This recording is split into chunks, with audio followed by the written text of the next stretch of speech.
महत्त्ववान शेतकरी न्यूज चॅनलमध्ये आपले स्वागत।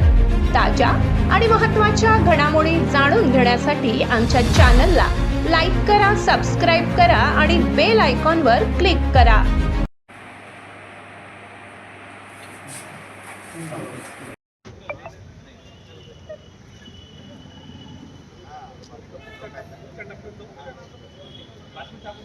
नमस्ते शेतकरी यांनी आज ठरवलं की जिल्हाधिकारी सनदी अधिकाऱ्यांना महसूल अधिकाऱ्याला आपलं म्हणणं निवेदन द्यावं, विनंती करावी आणि विनंती मार्गाने सगळे शेतकरी जात आहेत। आणि म्हणणं एवढंच आहे की जो सध्याचा रस्ता चाललेला आहे तो बदलून त्याला 1 किलोमीटर अंतरावरती घेण्यात यावा, जो की तिथं पडीक जमीन आहे, बॅरन लँड आहे, तिथून हा रस्ता जावा। त्याला आमचा विरोध नाही आहे, आम्ही सरकारच्या पाठींवर उभं राहू या रस्त्यासाठी। आणि आमची जी काही जमीन सध्या जात आहे ती जाऊ नये ही अपेक्षा सरकारकडनं, जिल्हाधिकाऱ्याकडनं, MSIDच्या अधिकाऱ्यांकडनं राहील। तसं आमदार ताईंच्याकडे आम्ही गेलो, त्यांनी आम्हाला प्रॉमिस केलेलं आहे की आता आम्ही लक्ष घालू आणि हा रस्ता शक्यतो म्हसोबा मंदिराच्या आसपास कुठेतरी न्यायचा प्रयत्न करू, जेणेकरून सगळ्या शेतकऱ्यांना समाधान मिळेल। याच्यामध्ये शेतकऱ्यांचंही नुकसान होणार नाही, गव्हर्नमेंटचं नुकसान होणार नाही, प्लस जे काही लिगल बाबी आहेत त्या लिगल बाबी जाण्याची गरज नाही आहे। हा संतांचा देश आहे, संतांची भूमी आहे, इथं त्याप्रमाणे शेतकऱ्याला, वारकरी संप्रदायाला एक प्रकारे मदत करून हा प्रश्न सोडवावा आणि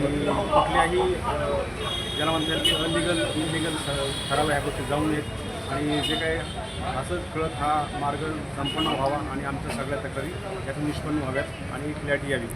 ज्या काही जमिनी पाठीमागे जाणार आहेत तर शेतकऱ्यांनी आता सांगितलं की पाठीमागे त्यांच्या शेती आहेत आणि तिथल्या शेतकऱ्यांचा विरोध नाही त्या जुन्या सर्वेमधून शेती रस्ता जाण्यासाठी, तर त्यांना बी त्यांचा मोबदला त्याप्रमाणे मिळावा, जेणेकरून त्यांच्या शेतीचा जो रस्ता चालला आहे त्यात त्यांना व्यवस्थित मोबदला मिळावा, ही बी आमची मागणी राहील, जेणेकरून लोकांना समाधान होईल। एवढं मी बोलतो। या मागणी अंतर्गत काल विभाग आराखडा मंजूर करण्यात आला, त्याबद्दल काय सांगाल आपण? कालचा जो आराखडा MSRDCने मंजूर केलेला आहे ज्या इंटरचेंज आहे 16 इंटरचेंजसाठी, त्यामध्ये सावंगी एक इंटरचेंज येतं आणि त्याच्यामध्ये 11 गावं येतात आणि 11 गावामध्ये चौका हे एक सामील झालेला आहे। आणि त्या चौक्यात यांनी म्हटलं आलं की अनाधिकृत ज्याला आपण म्हणतो की लँड घेणं किंवा त्याला पुलिंग करणं हे करणार नाही असं त्यांनी स्वतः त्यात मान्य केलं आहे आणि ह्याचं आम्ही स्वागत करतो आहे गव्हर्नमेंटचं आणि ह्या डिपार्टमेंटचं, त्यांनी याप्रमाणे केलं आहे। आणि जर त्याप्रमाणे जर झालं तर आम्हाला आनंदच होईल की आज जे काय आम्ही निवेदन दिलं आहे ते त्याचप्रमाणे दिलं आहे आणि जोपर्यंत आम्हाला विचारलं जात नाही किंवा सांगितलं जात नाही तोपर्यंत हा कुठलाही निर्णय पुढचा होऊ नये त्या रस्त्याचा। आणि जो काही निर्णय तुम्ही म्हटला आहे, काल सांगितलं, पेपरला बी आलेली बातमी आज बी आम्ही वाचली, त्याचं आम्ही स्वागत करतो आणि त्याप्रमाणे चौक्याचा बी डेव्हलपमेंट व्हावी आणि लोकल जे काही भूमीहीन होऊ नयेत आणि भूमिपुत्राला तिथे जॉब मिळावा, त्याचा धंदा उद्योग चालावा, त्याची शेती चालावी, हेच आमचा उद्देश आहे। यामध्ये आम्ही पूर्णपणे गव्हर्नमेंटला सपोर्ट करतो। या मागणीला काही निवेदन देणार आहात का आपण?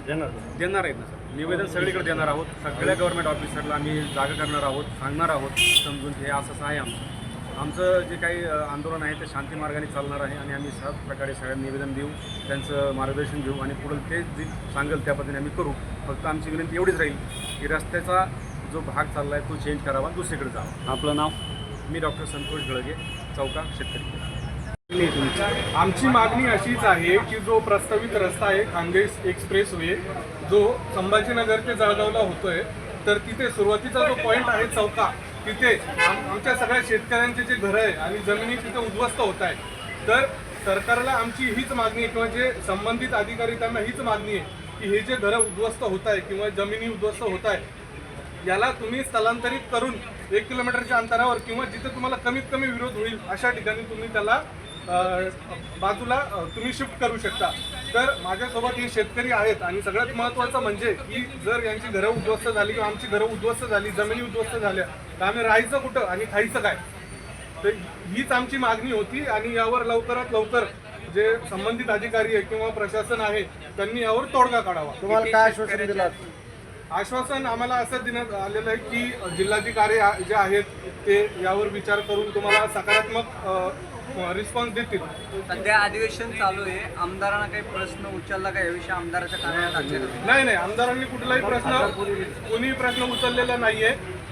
तर ते सांगायचं आहे की त्यांना जर आता त्यांना सगळं माहिती आहे की कुठून एक्सप्रेसवे कुठपर्यंत जातो, तर त्यांना याची मागणी असेल की तुम्ही लोकप्रतिनिधी म्हणून जे लोकांचे प्रश्न आहे, इथं जे उद्ध्वस्त होत आहे घरं वगैरे, तर तुम्ही यावर एकदम काळजीपूर्वक तुमची प्रतिक्रिया विधानसभेत जे ते मांडावी, कारण की हे जर उद्ध्वस्त झाले तर उद्या तुम्हालाही गावात कोणी येऊ देणार नाही।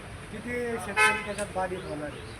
तर शेतकरी त्याच्यात जवळपास 200 शेतकरी त्यामध्ये बाधित होत आहे. 200 शेतकरी घरं किती जणांची जाते? घरात तुम्ही जर बघितलं 150च्या आसपास घरं जात आहेत त्यामध्ये. 150 घरं म्हटलं तर जवळपास आणि सगळं. याच्या आधी काही तुम्ही आमदाराला निवेदन देऊन त्यांच्या कानावर टाकले का? हो, आम्ही टाकलेलं आहे. आम्ही सर्वांच्या भेटी सुद्धा घेतलेल्या आहेत. कोणाकोणाच्या भेटी घेतल्या तुम्ही? भेटी जे आहेत सार्वजनिक बांधकाम विभागाचे जे मुख्य अभियंता आहेत अतुल काका चव्हाण यांची भेट घेतली, जे आमदार आहेत त्यांची सुद्धा भेट घेतलेली आहे. तर आम्ही भेटी ज्या आहेत तुम्ही जसं सांगितलं जवळपास सर्वांच्या भेटी घेतल्या. भूमिका हीच की जर हे स्थलांतरित नाही झालं तर मग जे शेतकरी आहेत ते आत्मदहन करतील, आम्ही आत्मदहन करू आणि याला पूर्णपणे संबंधित अधिकारी आणि सरकार जबाबदार असेल. आपलं नाव? माझं नाव दिनेश वाघ. रामभाऊ हरिभाऊ डोंगरे चौका आणि माझे 2 ठिकाणी जमीन जाते. एक जळगाव हवेतच जाते आणि एक पाठीमागून जुना जो सर्वे लावता तर त्या ठिकाणी सुद्धा माझी जमीन जाते. तर ती जमीन जायला माझी विरोध नाही आहे. मी स्वतः ती जमीन द्यायला तयार आहे. पण जे नंतर इकडं जे सेंटर पडलं, जे सर्कल पडलं ते कोणालाही माहीत नसताना आपण काकाच्या नावे घेतलो तर त्यांनी सुद्धा असं उत्तर दिलं का बा याच्यात बदल होऊ शकतो, पण तुम्ही ही कारवाई चालू ठेवा, शासनाला ते ठरवा.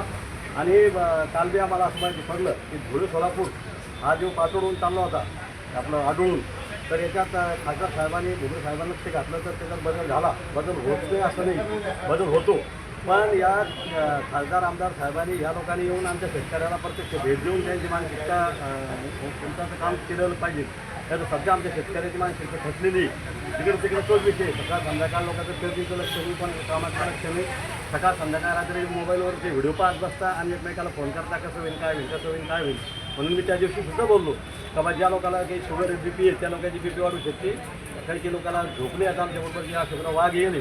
आता 1 वर्षापूर्वी त्यांचे वडील अटॅक येऊन वारले आणि आज सुद्धा त्या परिवाराला झोप नाही. रात्रंदिवस त्यांची रोटट जमीन चालली, माझी सुद्धा रोटट जमीन चालली. तर तिथं तो एक होऊ नये, तिथं त्याचं सर्कल होऊ नये आणि जो जुना सर्वे झालेला आहे त्या सर्वेला तो रोड व्हावा एवढी आम्ही सगळ्या शेतकऱ्याचा विनंती करतो. धन्यवाद.